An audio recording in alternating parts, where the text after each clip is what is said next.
That's my song. That's our song.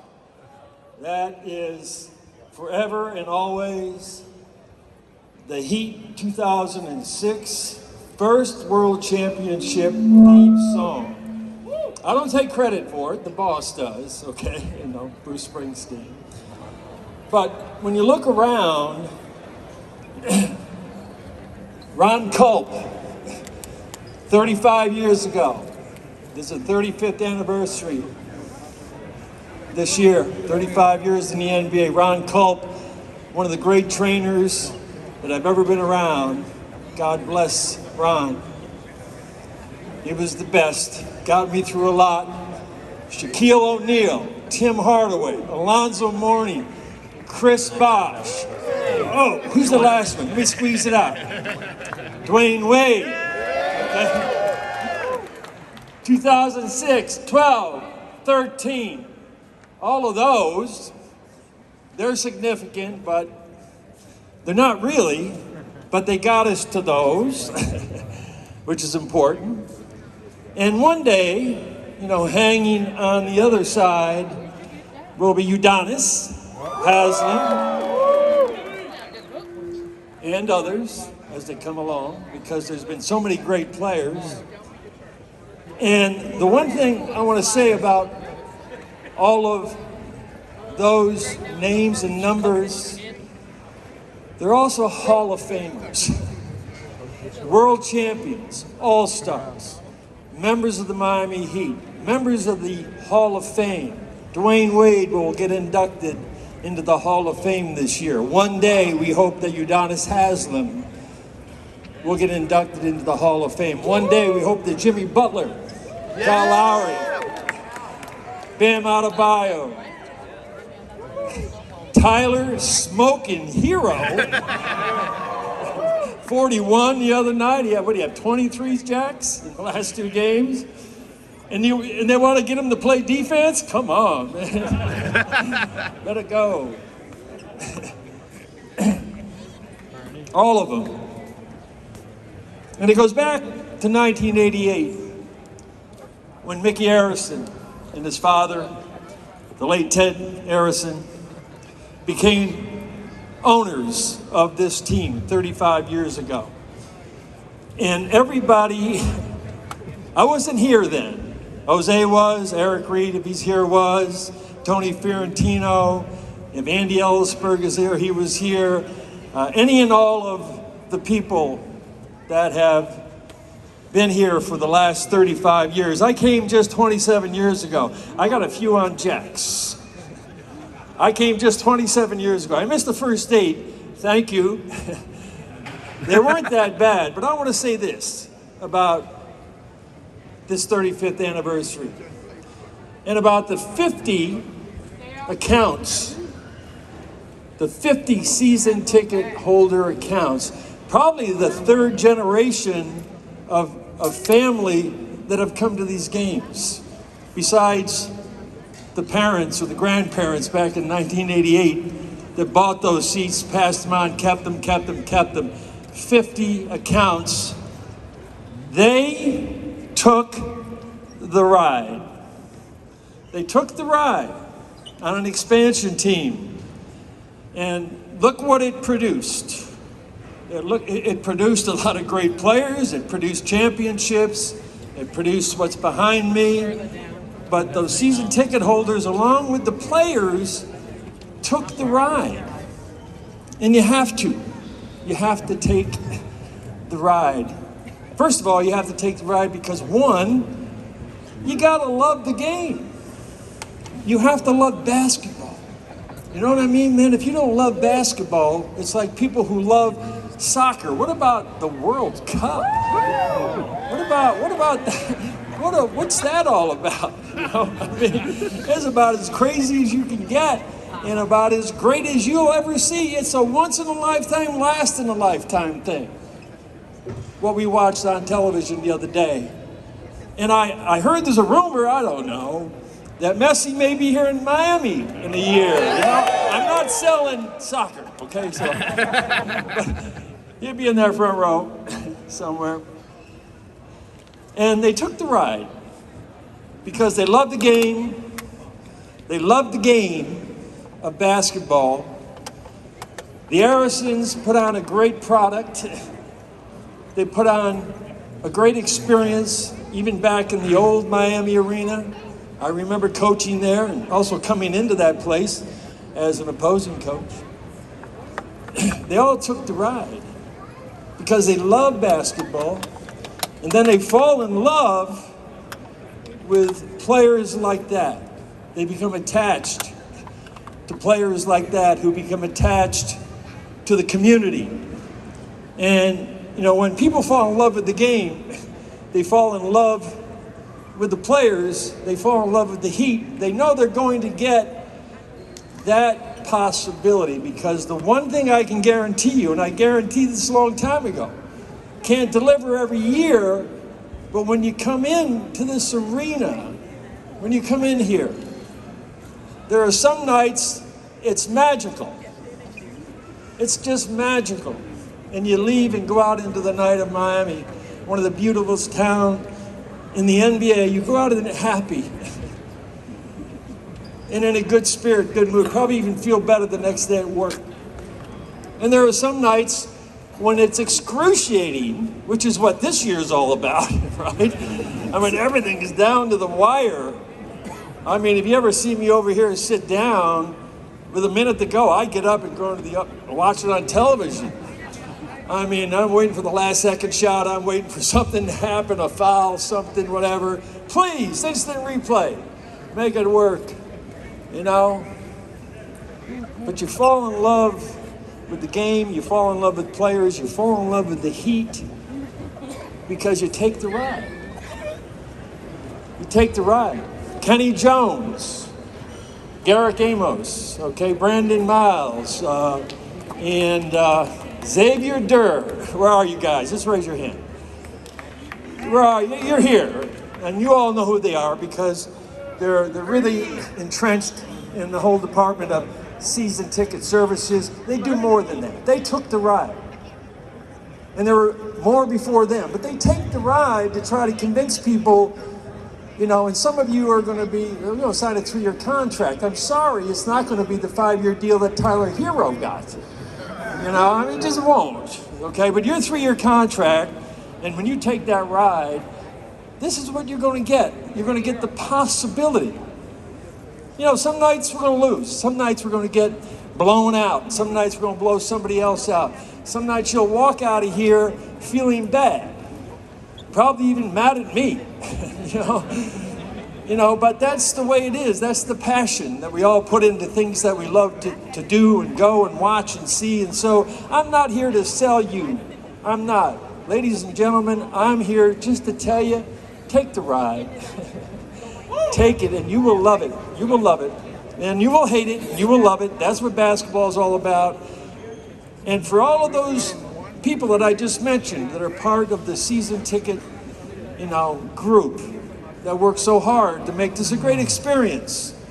Everybody on the business side, Eric Woolworth, Mike McCullough, everybody on down, try to make this a great experience. But for those 4 people in particular, I just want to share one story about me taking a ride. In 1967, I was drafted by the San Diego Rockets. San Diego Rockets, nobody said anything. If you weren't in the Navy, you don't know about San Diego. But I was drafted by the San Diego Rockets. In my first year, we were 15-67. I took the ride, let me tell you, as a player. But that summer, because back then, the amount of money that we used to get paid, and look, I'm never talk about anything when it comes to income or money or whatever it is. Whatever I was making back then, I was making more than I deserved to play basketball. But nevertheless, in the summer, I had to take a second job. And so the second job that I took was I sold season tickets for the San Diego Rockets. Who's going to take a ride with me on a 15-67 never won team? Not many. $41 per ticket, okay? $10 a seat, $10 a seat, 41 games, $410. And I think I got a 5% commission. So during the summer, they set me up in this little kiosk booth up on the mezzanine of the San Diego Rockets sports arena. And I was in a beautiful, I did like clothes back then. I had a wonderful suit, blue suit on. It was like bright blue suit, white shirt, red tie, the whole thing. I really looked pretty good when I was young. And I'll never forget selling season tickets, convincing people to buy season tickets back in the day. And then one day, a person walked across. And all of a sudden, I went from selling season tickets to just eyeing this person who walked across the mezzanine. And I knew the person that was with her. He was a football player for the San Diego Chargers. And so I yelled, got his attention. He came over, brought this person over.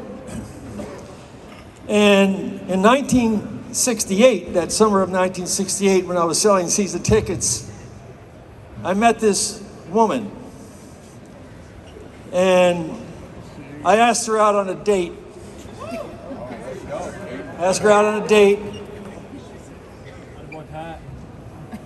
She deserved more than me, believe it. She deserved more than me. I asked her out on a date. I had a 1967 yellow Corvette 427, screaming yellow, convertible, forget it. 8-track tapes playing Cowboys to Girls by the Intruders. I don't know if anybody remembers the Intruders. Cowboys to Girls, huh? And so I remember driving up to her house to pick her up. I pulled the car in the driveway and I left it running so she could hear it boom, boomity, boom, boom, boom, boom, boom, and I go up to the door, knock on the door, and a man opens the door and looks at me. It's Captain Frank Rodstrom, a captain in the Navy who fought in World War II, who met his wife, Dorothy, in Pearl Harbor, and swore to her that when he went out as a submarine captain and he came back, they'd get married. He came back, she was a nurse, they got married, and now I'm trying to date this beautiful daughter. Okay? And the first thing he says to me, he said, "What's your name?" I said, "Pat." "No, what's your name?" "Pat Riley." "What is your full name?" Captain Frank had me at attention really quick. "Patrick James Riley," I said. He said, "Patrick James Riley, is that your car?" "Yes." "You get in that car, drive up to the end of the street, turn it off, and walk back down and ring the doorbell." And he slammed the door in my face. It was too loud. It was pretty arrogant for me to do that. I drive right up the street, and as I'm driving up the street, I'm thinking about whether or not I should even turn around and come back, So I end up walking back to the house. I hit the doorbell, and I was all of a sudden at more attention than I ever thought I'd be. And he opened the door. He said, "Yes, sir. I'm here to meet Christine Carolyn Rodstrom." He said, "Come on in." So I went in, and I found out about how to court properly. He was my second father, basically. Frank Rodstrom, Captain Frank Rodstrom, rest in peace. Used to follow Chris and I all over the country, he and Dorothy, watching NBA games. So I'm going to tell you, I took a ride 54 years ago, still married to Chris Riley, who comes here all the time. You got to take the ride. You got to take the ride, and you got to stick with it, because there's going to be good and there's going to be bad, but there's a lot of things that come out of it, that are just beautiful. And I hope that all of you here that have taken the ride, the 50 accounts that have been here since day one, it's not important who they are. There's one right out there. Yes. And all of the others who have come after them and other generations that are now part of the Heat family as we are part of yours. And we just hope that this is the night that you'll say yes. And it took me about a year to ask the question, and she said yes. And we took the ride for 54 years. And that's what this game is about. The game of basketball is we take the ride like all those players did. You make a commitment, to the team and to each other. We always talk about teamwork is the essence of life. You take that ride together and you go through the thick and thin. I have a card here. I still carry it, I think, somewhere. Where did I put it? It's in here with all that money I got. It's a 15-strong card that I always carry with me. It's from 2006. I won't tell you that story, but there's a little book that we published called 15 Strong about 2006. It was the year that Shaq was here and the year that Dwayne Wade became the best player in the world. In the world, everybody gets a chance to be the best something in the world at one time. It might not be for 10 years or 15 years, but it could be for a month, it could be for a year, but he was the best player in the world during those playoffs against Dallas. And because of that, and Shaq and Alonzo and Gary Payton and Jason Williams and James Posey, Antoine Walker, Udonis Haslem, who hit probably 4 of the biggest shots that were hit in the fourth quarter that helped us win that championship. You see, I carry this card, and every time I run into one of the players from 2006, forget about the big 3 in those 4 years, they were off the charts, but I always tell the players that when I run into you, whether you like me or you didn't like me, sometimes players don't like coaches and coaches don't like players. You don't get along. It's the way it is. It's a tough sport. But when we retire and we see each other walking down the street, any of them, I give them the biggest hug I can give them. And then I asked them, I pulled my card out. I said, okay, are we still connected? And they all have it in their wallet. I saw Gary Payton not too long ago. He has it in his wallet. I don't know if I'm going to give everybody here a card or, Kenny, we got to make up something to give all these new season ticket holders that are going to renew for 3 years some kind of card that connects us forever and ever. Not a credit card, okay? No, you want to do that. The Corvette, I still have it. I collect cars. I collect hot rods. I'm a muscle car guy. I'm trying to turn them all into electric, but that's not easy. But that car I kept because of Chris, from that standpoint. But I go back 27 years, and so my point, the 4 gentlemen that I was talking about, hey, if you're not married, you never know. Okay? You could be selling season tickets to your next wife. And so I always go back to 1968 and remember the greatest moment in my life. And I had a lot of them, but the greatest moment in my life is when I saw her walk across that mezzanine, and we're still together after all these years. And we went through all of this stuff, and she isn't just, a wife. She's part of the family. She isn't just a spouse or a mate. She's a friend. She's part of the Heat family. She's just incredible in what she has done to help this franchise and help me especially, because you get a little psychotic as a coach over on the sidelines. I've noticed Eric Spoelstra has sort of calmed down over the years because there's not much you can do to control that little bouncing ball out there at times, man, especially when you're jacking up 53s. They go in, then boing, boing, boing, boing, and they go the other way. And I'm sure a lot of you walk out here and I say, what happened to throwing the ball to Alonzo and to Shaquille and to Chris? Well, we don't have anybody like those guys in the league anymore. They don't make them quite like that. Or Kareem or Patrick Ewing. So, but in 1987, when I met Mickey Harrison, we took the ride together, and he has meant more to me and my family than you'll ever know.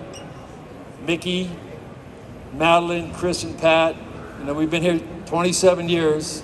There's been a lot of ups and downs, but we decided to take that ride and make this a first-class organization, the best that we could, that would that would be an organization that you'd be proud of. And when you came in here every night, we know one thing: we can't guarantee you a win. We cannot guarantee you a win. But I've always told the players, I said, I'll be damned. I will be damned, okay, if you go out on that court and one night don't make an effort. You can play bad, you can miss shots, you can get beat, but if you're not playing hard, if you're not going on the floor to get the ball, if you're not giving everything you can give that night, then we have let everybody down. And that's the only thing that I could ever guarantee anybody, is what would happen. I remember that first year, I came out in September. I had 13 speeches that I had to give. I didn't even know if I was going to have a job. I had to hire an assistant coaches. I had to hire 3 assistant coaches. I did that. We had our first training camp. And I remember the first training camp, Billy Owens. I had a reputation of being somewhat of a taskmaster. Billy Owens, after our first practice, he came up, put his hands on my shoulder, and he said, "Oh man, thank God, Coach, I made it through one of your practices." I turned around, I said, "Take your hands off my shoulder." I said, "Wait till midnight. You just wait till midnight for the second practice. You know how hard that's going to be, okay?" And he walked away. And I remember one of my coaches, Scotty Robertson, came up to me and he said, we had a European player at the time, very talented player, who came up to him after the first practice and he said, "Is all this running necessary?" And he told me this after, and he laughed out loud. Scotty Robertson, God bless him. "Is all this running necessary?" Yeah, it is. Yeah, it is. Yeah. Working hard, getting in shape, being professional, being successful, being unselfish. All of those things we talk about can't just be words. They have to be real. We teach them. We hope that it gets through. We teach them all these principles, all these core values. But over the 30 years, things change in the NBA. Things change in the game. Things change with personalities of players also. So, we go back to that first practice, and then I remember, and I'll finish with this, and Jackson and I will get after it, is that we had an opportunity to make a trade. And I hate to say it because one of the other players whose name would be up there would be Glenn Rice. Glenn Rice's name would be up there. But I had to trade Glenn Rice to get Alonzo Mourning. And some of those things you don't like, but Glenn Rice is part of our organization. He'll always be part of our organization, and maybe someday, we'll get his number up there because he was a hell of a player. He ended up winning a championship in Los Angeles, and so I remember making that trade.